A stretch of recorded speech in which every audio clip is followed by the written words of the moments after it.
diversity, the traditional Muslim ummah. But the modern world, which is doing this very strange rhetorical thing of on the one hand saying that it respects diversity and plurality and the freedom to be different, but on the other hand, in practice, presiding over a historically unprecedented homogenizing of human values and forms of belief and practice, is a different kind of entity for us to deal with. We're no longer looking at the Habsburg monarchs, who, when they captured Budapest from the Muslims, of course, had to massacre everybody because that's what they did. We're looking at something that says you can be whatever you wish to be as long as in your public values you conform to what are universal values. And we have to respectfully interrogate that and to say, on what basis can a secular society generate universals anyway? What is the philosophical basis for saying certain ethical principles are universal? You can do it with a religious worldview, any religious worldview, quite elegantly.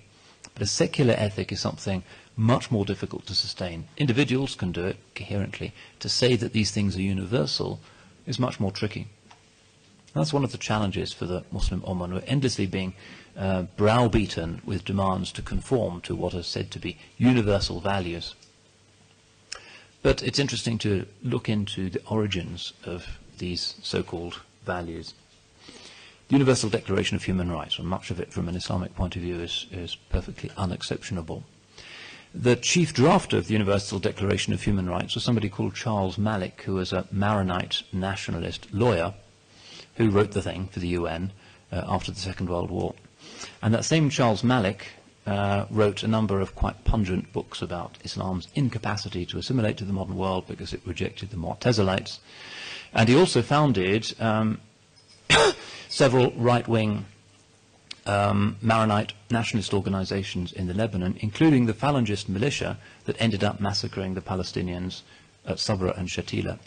That's an irony that we should think about. The author of the Universal Declaration of Human Rights also founded the Christian militia that burst into the Palestinian refugee camps with images of the Virgin Mary taped to their rifle butts and massacred 3,000 people. There is something there that is a lesson to us because it is not clear how, from a secular perspective, you can actually generate universals. So we will respectfully shake our heads at that point when the demand for compliance is angrily brandished at us. We would say, well, lakum dinukum waliya din. We have our way of life. We're happy with it. We're not going to interfere with your way of life. This is something very significant.